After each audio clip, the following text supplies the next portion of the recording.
las caras del alba, compartiendo madrugadas. Bueno, aquí estamos nuevamente para compartir con ustedes el artículo de la semana. Hoy quiero abordar un tema complejo, que es el tema de la unanimidad, el concepto de unanimidad, quizá por oposición a diversidad. El artículo, como ustedes pueden ver, pueden leer, lo intitulé Unanimidad sospechosa. Voy a relacionar el tema de la unanimidad con el tema de la diversidad y también con una forma de gestionar en la empresa y en las organizaciones en general que llamamos gestión utópica, ¿no? Donde se articula justamente el equilibrio entre lo ético, lo emocional y lo económico. Bueno, veamos el tema de unanimidad. ¿Qué quiere decir? En realidad, etimológicamente, puntualmente, unanimidad es coincidencia de ánimo, concurrencia unívoca de voluntades y convicciones, encuentros de conveniencias y o concordancias de creencias. Unanimidad podría también ser o emerger de una sobredeterminación ajena o externa a los sujetos. Por ejemplo, en tanto que no tengan opción para poder eludir esa unanimidad. En este último caso, la unanimidad pasa por ser un efecto obligado por el sentido común. Un ejemplo, si hay fuego en la sala de un cine, todos, unánimemente, querrán salir del lugar. Salvo, bueno, obviamente, una actitud patológica o una actitud absolutamente suicida. Por lo dicho, una actitud unánime puede darse en circunstancias extremas, por dogmatismo sectario, en ocasiones especiales, o por temas de tal fuerza emocional o fuerza racional que todos los implicados al momento coinciden. Pero por la simple razón de la diversidad y el pluralismo de las personalidades, historias personales, creencias, intereses, ideologías, opiniones, etc., lo normal, lo habitual, no es la unanimidad, sino más bien la pluranimidad, lo que se llama la pluranimidad,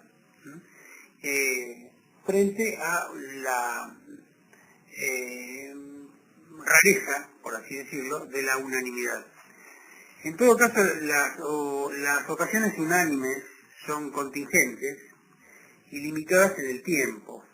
Esas ocasiones donde aparece el fenómeno casi espontáneo de una unanimidad dura quizá lo que dura la situación de la que esta unanimidad espontánea emerge. Bueno, dicho esto, hecha esta introducción,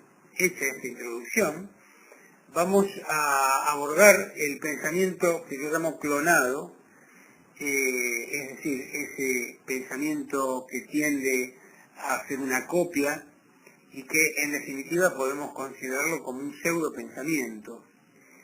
Si hay una obsesión, escribo en el artículo, que define más claramente la actitud autoritaria y especialmente a la actitud totalitaria, esta es la constante búsqueda final de la unanimidad discursiva del grupo. Es decir, el reinado del pensamiento único, clon de una constante búsqueda de unanimidad discursiva, decíamos, ¿no? ¿Por qué? Porque en realidad es un cliché, que es por fuerza un pseudo pensamiento moldeado por acción propagandística sistemática y por omisión de una parte de la realidad. Esto es a la manera de un objeto de producción en serie, en realidad. Por el contrario, si hay una esencia que caracteriza a los grupos heterogéneos, por oposición a los grupos clonados o homogéneos, al igual que las sociedades abiertas, la heterogeneidad es la diversidad de ánimos y la multiplicidad de opiniones. Algunas opiniones son semejantes, otras son muy diferentes. Opinar es comunicar intuiciones, digo, pero sin obligación de ser rigurosos. Esa es una opinión. Exponer impresiones informales y miradas existenciales sobre el mundo. Ni siquiera en los límites y alcance del sistema que las contiene a todas, o a todos, mejor dicho, los actores concurren con unanimidad de criterio. Esta curiosa y elástica característica es precisamente la que se hace a los sistemas abiertos. Es una crítica que se hace a los sistemas abiertos y en renovación permanente. Es decir, esta supuesta inestabilidad de esos sistemas que están sostenidos sobre la pluralidad antes que sobre la homogeneidad o unanimidad. Pero estos sistemas abiertos y esta tendencia pluránime y elástica es la que permite el crecimiento de la inteligencia social y la creatividad productiva, que está sostenida en la libertad de los actores y no en el temor al sistema al que esos actores pertenecen. Es decir, la no unanimidad es motivadora en sí misma. Fíjense esto, la no unanimidad es motivadora en sí misma. Por eso no significa hablar de la no unanimidad una apología del constante desencuentro. Porque la no unanimidad de partida o presupuesta no implica que no se coincida en determinadas reglas básicas, estratégicas, que evitan caer en los dilemas paralizantes. Y por lo tanto son esas normas culturales y reglas institucionales las que coadyuvan y coadyuvarán para cambiar las pluranimidades existentes, finalmente en consensos tácticos, es decir, alcanzar consensos tácticos que permitan construir soluciones estratégicas de interés común, alcanzar consensos tácticos para construir soluciones estratégicas. Para llegar a esto, este consenso, tenemos que entender que en general se parte de pluralidad, se parte de diversidad y no de homogeneidad o unanimidad. Si aceptamos que toda unanimidad total, llamémosle de esta manera, como una redundancia, ¿no? Una unanimidad total, es decir, una unanimidad que implique la totalidad del universo considerado. Si aceptamos que tiene por fuerza una vida fugaz, que las unanimidades son fugaces, entonces presuponemos que solo la coacción o la mentira pueden pretender clonar los pensamientos y alinear, casi me sale alienar, pero en realidad la alienación es producto en parte de la alineación. Esta alineación de las ideas en una sola idea que las pretende subsumir y conculcar, que podríamos decir la idea verdadera, entre comillas, ¿no?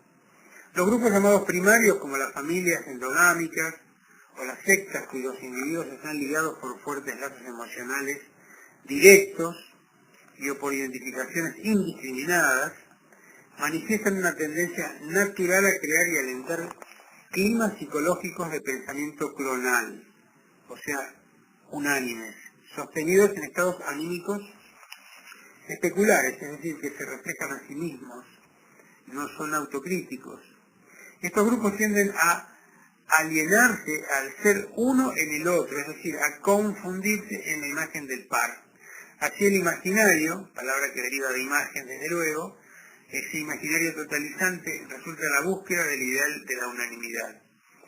Pero ahora, digamos, para ir redondeando esta nota, que a nivel macrosocial, culturalmente los ideologismos dogmáticos y fundamentalistas extremos, como en su momento de popularidad paradigmática fueron los pensamientos nazifascistas y el pensamiento totalizante comunista,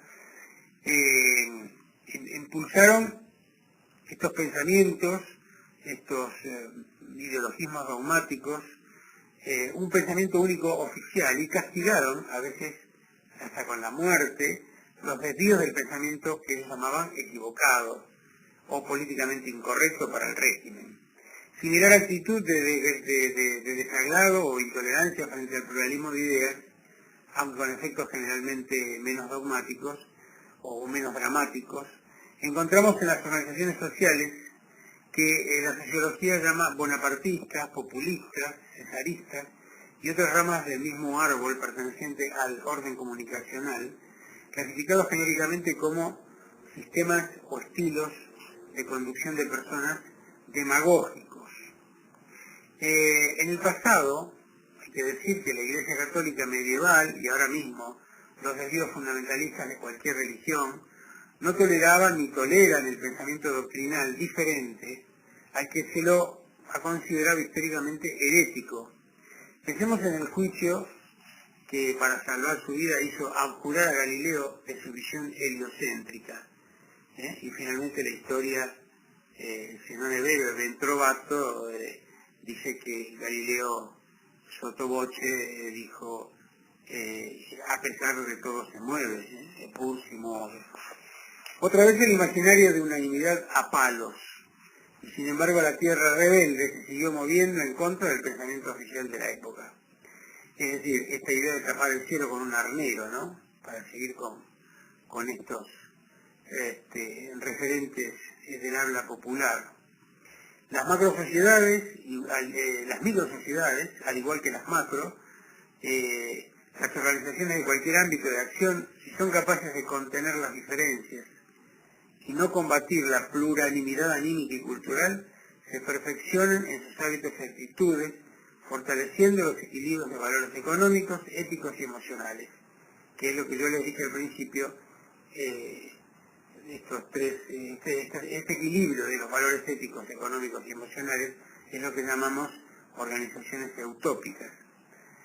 Lentamente, pero sin prisa, digamos, pero sin pausa, desde luego, estas organizaciones entonces, a partir de tener en cuenta esta necesidad de tolerar, de incluir, de enriquecerse con la pluralidad, van cambiando felizmente en empresas utópicas. Y termino diciendo casi como una suerte de definición o de descripción de lo que son las organizaciones utópicas. Una organización utópica es ante todo una comunidad de intereses diversos y a la vez comunes. Una organización utópica es un organismo plástico que tramita y gestiona las igualdades en las diferencias. Igualdades en las diferencias. Pluralidad. Igualdades en las diferencias. Pero sin forzar las individualidades y sin buscar eliminar las contradicciones internas, ya que estas contradicciones internas son la semilla de construcción de los consensos tácticos en el marco de un contexto coinstitucional estratégico. Fíjense, coinstitucional, de ahí viene o deriva la palabra constitución, es decir, un convenio que se instituye con una mirada estratégica y que integra no una unanimidad de partida, sino que finalmente elabora e integra distintas perspectivas o en todo caso distintas unanimidades parciales. Se van integrando por consenso, por negociación y se va transformando esta pluralidad en no en una unanimidad final, sino en acuerdos básicos, acuerdos operativos. Es lo que a nivel de un país, de una gran comunidad, llamamos acuerdos de Estado, políticas de Estado. Otra cosa, la imposición, para finalizar digo, ¿no? Otra cosa, la imposición manipuladora de pseudo unanimidades permanentes resultará siempre sospechosa. Por eso, frente a esta idea de que todos tenemos que pensar igual o pensar parecido, bueno, ante todo sospechen de estas actitudes. Lo que importa es llegar a acuerdos, pero a partir del respeto de esta pluralidad de miradas. Nos reencontramos la semana que viene con otro artículo. Gracias.